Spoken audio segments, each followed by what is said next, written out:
사제들의 직무에 대한 것인데요. 아론의 마른 막대기가 싹이도 없고 줄기가 뻗어나와서 열매를 맺었다. 이거는 생명을 넣어주시는 분은, 생명의 주재권은 역시 하나님이다. 그런데 그 권위가 오늘날 영원한 유일한 대제사장이신 예수님이 승계를 받았습니다. 생명권이 이제 예수님께 있다는 거죠. 대제사장이신 예수님으로부터 새 생명을 얻고 우리가 또 심지어 영생을 얻는 그런 축복을 받게 되죠. 그리고 진정한 정결수 제물이신 예수님의 피로 뿌림을 받은 사람들이라는 것입니다. 예수님의 피야말로 모든 죄를 씻겨내는 가장 강력한 세척제 아닙니까? 예. 오늘 이와 같은 교훈을 우리가 생각해 보시면서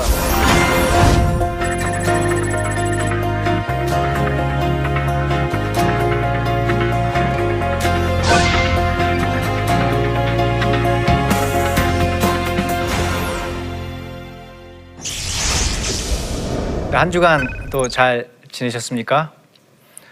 민수기가 점점 흥미로워지고 있는 것 같습니다. 물론 복잡한 내용들이 많이 나와요. 그래서 저도 이거를 쉽게 전달하기가 상당히 까다롭습니다. 그럼에도 불구하고 여러분들도 가만 보니까 모르긴 해도요, 강의를 잘 따라오고 계시는 것 같습니다.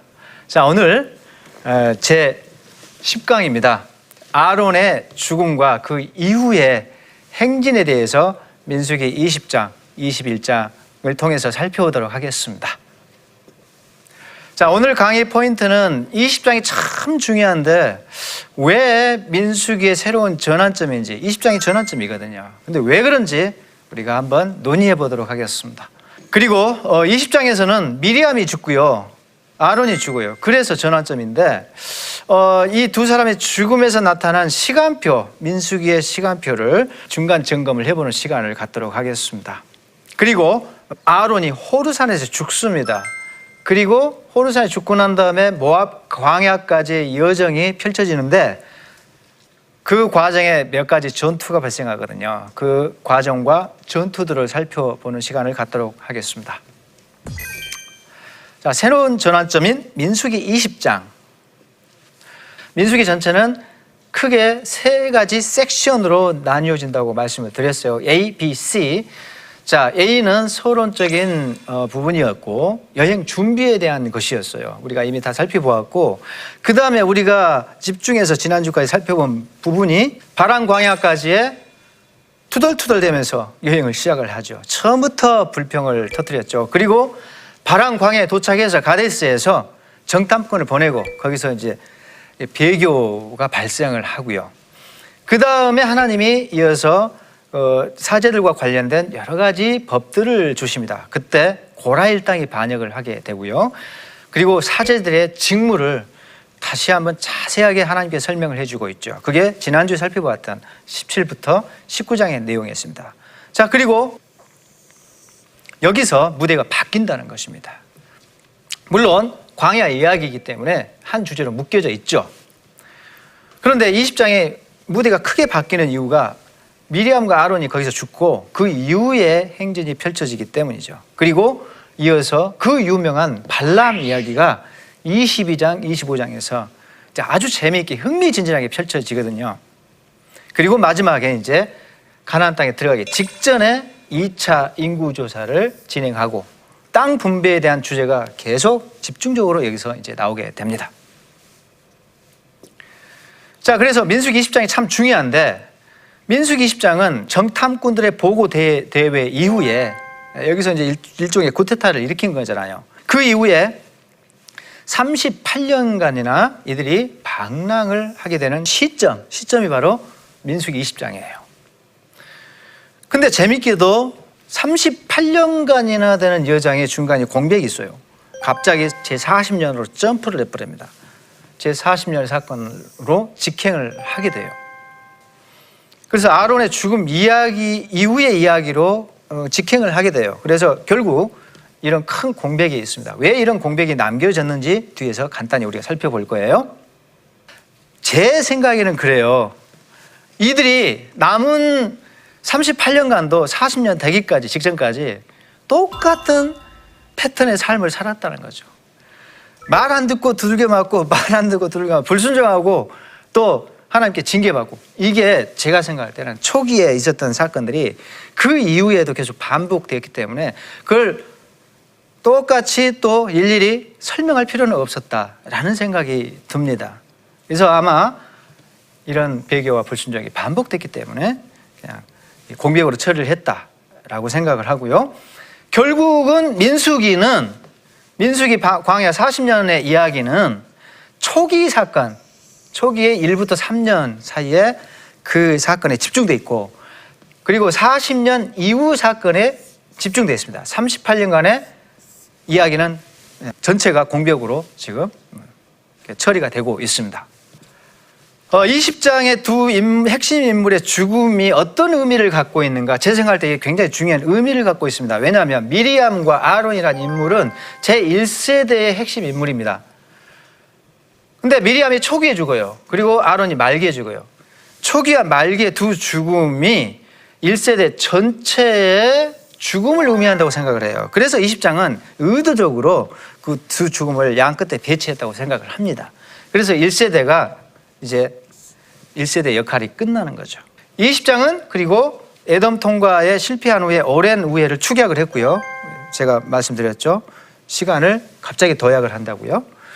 이것은 결국은 정탐꾼 보고대회 때 하나님이 너희들이 이제 오랜 세월 동안 40년간 40일을 하루를 1년씩 쳐서 40년간 광야에서 헤맬 것이다 라는 그 하나님이 심판을 경고하셨는데, 예언하셨는데 그 말씀대로 이들이 이제 광야를 배회하게 됐다는 것을 이야기해 주고 있다는 것이죠.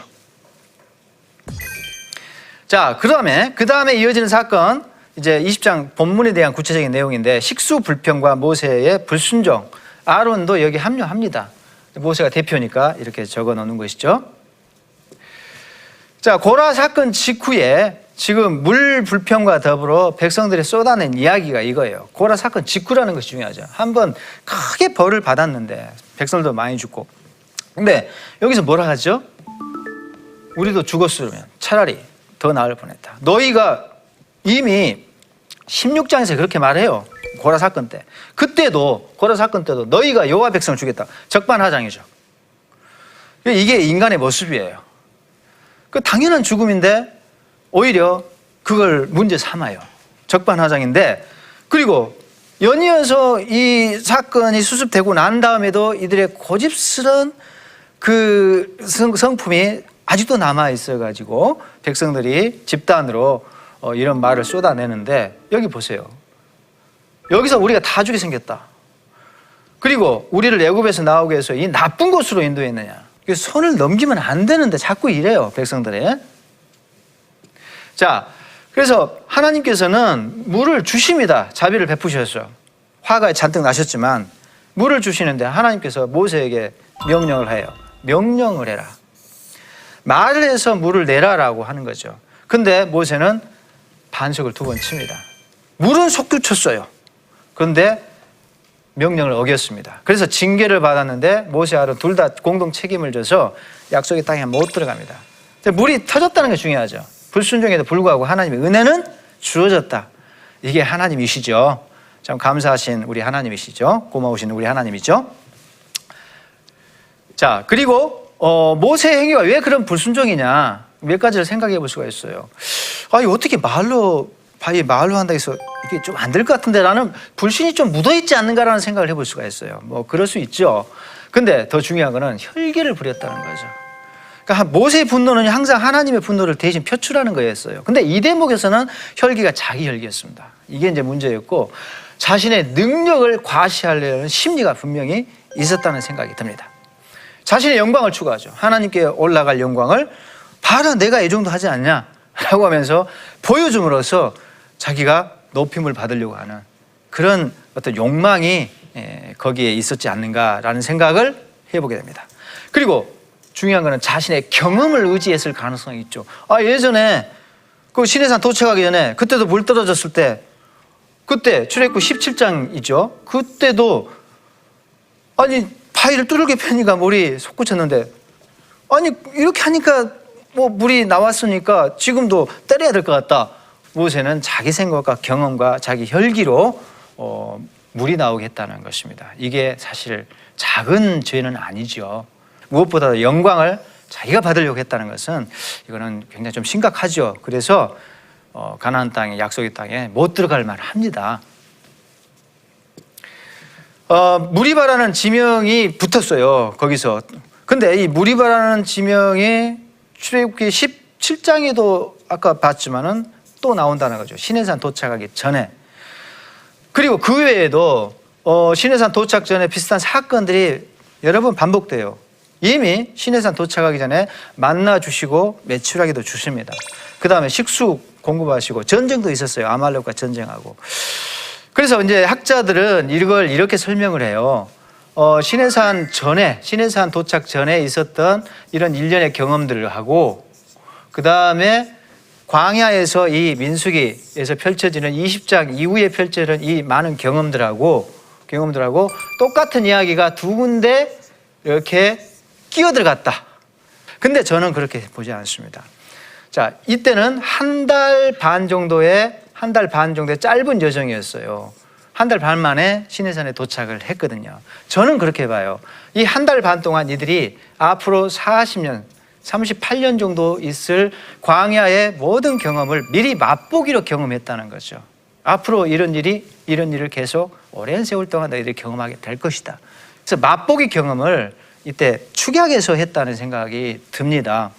그리고 똑같은 지명이 나오죠. 무리바라는 지명이 출애굽기 17장에서도 붙거든요. 자, 지도를 잠깐 보시면 여기 리브딤이라는 이 지역에서 물 떨어지니까 불평을 해요. 그러니까 모세가 반석을 쳐라 하니까 하나님이 치라 하니까 쳐가지고 물이 솟구쳐요. 여기에 무리바라는 별명이 붙어요. 자, 여기 무리바라는 별명이 붙었는데 여기서도 무리바라는 별명이 또 붙거든요. 이 대목 어디에? 어느 지역이겠죠. 그러면 같은 지명을 사용하고 있으니 같은 이야기가 두 군데 들어가 있는 것이 아니냐라는 그런 주장을 할 수가 있는데, 사실은 지명이 같다고 해서 같은 사건이었다고 보기는 어렵죠. 우리도 마찬가지잖아요. 춘천에 제가 확인해 보니까 춘천에도요, 명동이 있고 서울에 명동이 있고 서울에 효자동이 있죠. 춘천에도 있어요. 같은 지명이라 해서 기원이 같다, 배경이 같다라고 보기는 어렵죠. 무리바라는 지명이 여기저기 붙을 수가 있는 것이죠. 그래서 우리가 그런 견해를 받아들이기는 어렵다라는 생각을 해봅니다. 그리고 에돔 땅을 우회를 하는데 이스라엘이 먼저 제안을 해요. 물값하고 통행료 다 넉넉히 지급하겠다. 돈 주고 지나가겠다. 왕의 대로로 지나가겠다는데 에돔이 거부를 해요. 에돔이 아까 이제 우리가 살펴봤죠. 그래서 백성이 우회를 하게 돼요. 지도를 봤습니다. 여기 이 대목입니다. 이 대목에서 노크를 해요, 에돔을. 그러나 거부당하고 38년간이나 헤매게 됩니다.